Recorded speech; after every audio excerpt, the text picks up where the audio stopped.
ইতিহাস পড়েন। আমরা 4 মাযহাব দুনিয়া জুড়ে 4 মাযহাবের ইমামদের মধ্যে ইতিহাস পড়ুন। ইমামে আজম আবু হানিফা রাহমাতুল্লাহি আলাইহি হকের পথে অটল আর অবিচল থাকতে গিয়ে সময়ের শাসক কর্তৃক নিগৃহীত হয়েছেন, কারাগারে বন্দী হয়েছেন। শেষ পর্যন্ত ষড়যন্ত্রমূলকভাবে বিষ প্রয়োগ করে ইমামে আজম আবু হানিফাকে শহীদ করা হয়েছে। ইমামে মালিক রাহমাতুল্লাহি আলাইহি সময়ের শাসকের দ্বারা নির্যাতিত হয়েছেন, উৎপাতের শিকার হয়েছেন। আর ইমাম আহমদ ইবনে হাম্বলের কথা কি বলবো? ইমাম আহমদ ইবনে হাম্বল নির্যাতিত হয়েছেন, কারান্তরীণ হয়েছেন। দিনের পর দিন প্রতিদিন তাকে এত জোরে বেত্রাঘাত করা হতো, প্রতিদিনের বেত্রাঘাতে ইমাম আহমদ ইবনে হাম্বলের শরীর থেকে রক্ত ঝরতো।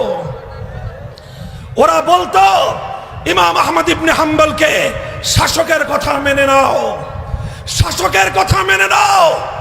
আহমদ ইবনে হাম্বল বলতেন ইতুনি বিকিতাবিল্লাহি ওয়া সুন্নতি রাসূলিহি আত্তাবিকুম।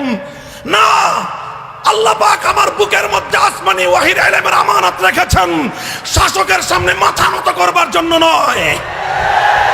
আনো কোরআনের দলিল, আনো কোরআনের দলিল, আনো আল্লাহর নবীর হাদিসের দলিল আনো। বেত্রাঘাত করা লাগবে না, আমার কাছে তলব করা লাগবে না।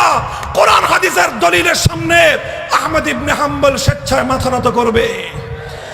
আর কোরআন হাদিসের বিরুদ্ধে কোন কথা যদি মানাবার জন্য আহমদ ইবনে হাম্বলকে চেষ্টা করো, আহমদ ইবনে হাম্বলের শরীর টুকরো টুকরো হবে, রক্তে রঞ্জিত হবে আল্লাহর জমিন। আহমদ ইবনে হাম্বল ঘাড়ের উপর থেকে কল্লা দিবে, হকের ঝান্ডা ভুলুণ্ঠিত হতে দেবে না। স্লোগান দিবেন না, বসেন, সামনে আগান। 4 ইমামের 3 ইমাম, 4 ইমামের 3 ইমাম হকের ঝান্ডা সমুন্নত করতে গিয়ে জুলুম এবং নির্যাতনের শিকার হতে হয়েছে। আসেন মুহাদ্দিসিনদের ইতিহাস। সুফিয়ানে সাউরি রাহমাতুল্লাহি আলাইহি যেই জনপদে জন্মগ্রহণ করেছিলেন, জন্মভূমিতে থাকতে পারেননি, দেশান্তরিত হতে হয়েছে। ওনাকে দেশ থেকে বাধ্য করা হয়েছিল এই দ্বীনের আমানতের জিম্মাদারি সামাল দিতে গিয়ে। আসুন আমিরুল মুমিনিন ফিল হাদিস ইমামে বুখারী রাহমাতুল্লাহি আলাইহির ইতিহাস, কত প্রেরণাদায়ক ইতিহাস, কত মর্মান্তিক ইতিহাস। ইমামে বুখারী জগৎ বিখ্যাত সহিহুল বুখারীর তালিম দিতেন। 90,000 ছাত্র ইমামে বুখারী থেকে সরাসরি বুখারী শরীফের দর্শ গ্রহণ করেছেন। গোটা দুনিয়া ব্যাপী যার সুখ্যাতি ছড়িয়ে পড়েছিল, সারা দুনিয়া থেকে এলেম পিপাসু হাদিস অন্বেষণকারী জ্ঞানীরা ইমামে বুখারীর কাছে ছুটে আসতো হাদিস গ্রহণ করার জন্য। এটা দেখে সময়ের শাসক হিংসার আগুনে জ্বলে উঠল যে আমি ডাক দিলে তো 9 জন মানুষও আসে না, ইমাম বুখারী সালার চটের উপর বসলে 90,000-এর মজমা তার সামনে বসে যায়। শাসক বলল, ইমাম বুখারীর কাছে পয়গাম পাঠালো, তোমার কিতাবের তো অনেক সুখ্যাতি, এই কিতাব তুমি পড়াবে, তোমার কাছে পড়বে আমার 2 রাজপুত্র, আমার 2 জন সন্তান তোমার কাছে এই কিতাব পড়বে। তবে এই কিতাব তোমার কাছে পড়বার জন্য তোমার ওই ফকিরখানায় যাবে না, অন্য বাকি 10 জনের মতো মাটির উপর হাঁটু গেড়ে রাজপুত্ররা বসতে পারবে না। সুতরাং তুমি প্রতিদিন একটা সময় নির্ধারণ করে আমার বাড়িতে এসে আমার সন্তানদেরকে তুমি পাঠদান করে যাবে। যখন ইমাম বুখারীর কাছে সময়ের শক্তিশালী শাসকের পক্ষ থেকে পয়গাম এলো, কি ছিল ইমাম বুখারীর জবাব? টিউটরি করতে ছুটে গিয়েছেন রাজদরবারে, হালুয়া রুটির ভাগ পাঠোয়ার জন্য ছুটে গিয়েছিলেন রাজদরবারে। ইমাম বুখারী চিন্তা করেছিলেন, সময়ের ওলামায়ে কেরামের মাথার মুকুট আল্লাহ পাক আমার মাথায় উঠিয়ে দিয়েছেন, আমি যদি আজ সময়ের শাসকের সামনে মাথা নত করে বসি, কিয়ামত পর্যন্তের জন্য বিরাসতে নবুয়ত, নবুয়তের উত্তরাধিকারীদের মর্যাদা ভুলুণ্ঠিত হয়ে যাবে।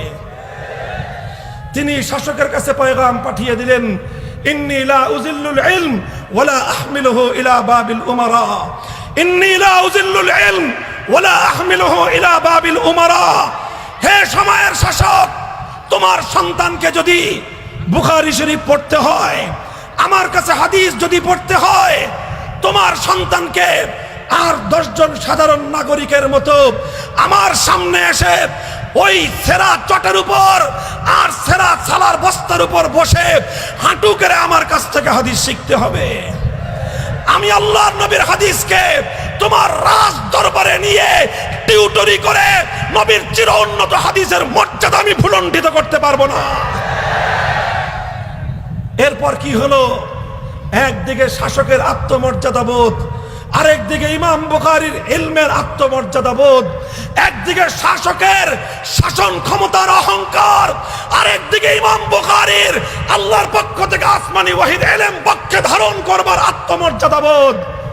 লড়াই শুরু হয়েছিল শাসকের রাজ্য ক্ষমতা, শাসকের শাসন ক্ষমতা, আর একজন সত্যপন্থী চির উন্নত আলেমের ইলমি খায়রাত এবং আত্মমর্যাদা বোধের লড়াই। ইতিহাস বলে বাদশা সময়ের শাসক ইমাম বুখারীকে সংকুচিত করতে করতে এমন একটা পরিস্থিতিতে সে ফেলে দিয়েছিল, ইমাম বুখারী যখন দর্স চালায়, শাসক পুলিশ পাঠায়, এসে জিজ্ঞেস করে, হুজুর ছাত্র পড়াইতেছেন, পারমিশন আছে? ছাত্র যে পড়াইতেছেন পারমিশন আছে? আপনি যে হাদিস পড়ান এত মানুষ জড়ো হয়েছে, কার অনুমতি নিয়েছেন? শাসকের অনুমতি নিয়েছেন?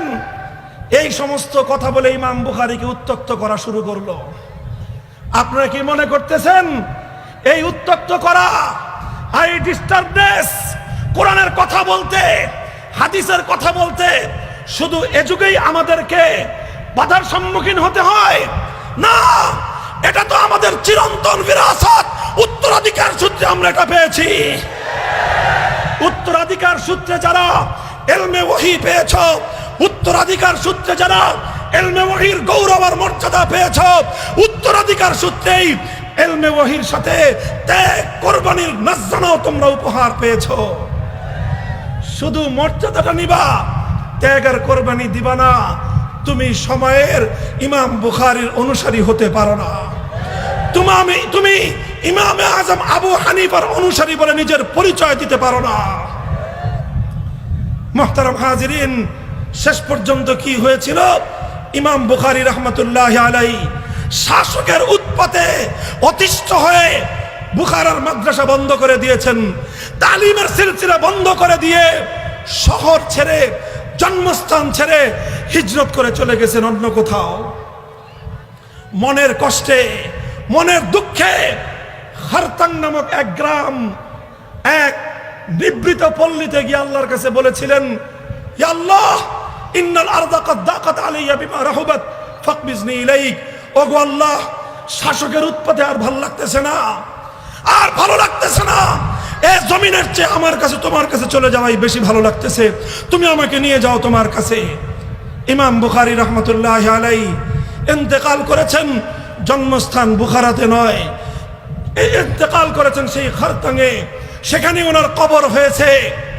কোন নামি দামি শহরে ইমাম বুখারীর কবর হয়নি, কোন আলোচিত মহাসড়কের পাশে ইমাম বুখারীর কবর হয়নি, অনেক বড় কোন মাদ্রাসা বিশ্ববিদ্যালয়ের গোরস্থানে ইমাম বুখারীর দাফন হয়নি।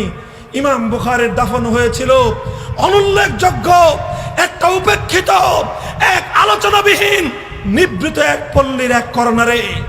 কিন্তু ইতিহাস কি বলে? বুখারার মতো নামি দামি শহরে ইমাম বুখারীর কবর হয়নি। এতে ইমাম বুখারী বঞ্চিত হননি, বুখারা নগর বঞ্চিত হয়েছে।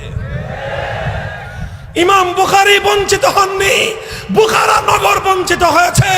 ইমাম বুখারী পরাজিত হননি, সময়ের শাসকের কপালের মধ্যে পরাজয়ের কালিমা লেপ্টে গেছে। এভাবেই বলতে চাই, হে উম্মতের আলেম সমাজ, আমরা যদি এভাবে ইমামে আজম আবু হানিফা থেকে ইমামে বুখারীর মতো ইলমে দ্বীনের গৌরব আর মর্যাদাকে রক্ষা করে হকের ঝান্ডা সমুন্নত রাখতে পারি, আমাদের জান যাবে, আমাদের প্রাণ যাবে, আমাদের রক্ত ঝরবে, কিন্তু চূড়ান্ত পরিণামে আল্লাহর দ্বীনের বিজয়ের ঝান্ডা আল্লাহর জমিনে উড্ডীন হয়ে যাবে। কথা বলেন ঠিক না বেঠিক? আল্লাহ পাক রব্বুল আলামিন আজকের এই যুগেও তার নজির দেখিয়ে দিয়েছেন। আল্লাহ এই যুগেও আমাদের জন্য আল্লাহ পাক পরীক্ষা সহজ করে দিয়েছেন। আমাদেরকে আল্লাহ পাক অতি সহজ পরীক্ষাতেই আল্লাহ পাক আমাদেরকে বিজয়ের নজরানা আল্লাহ আমাদেরকে উপহার দিয়েছেন। কথা বলেন ঠিক না বেঠিক?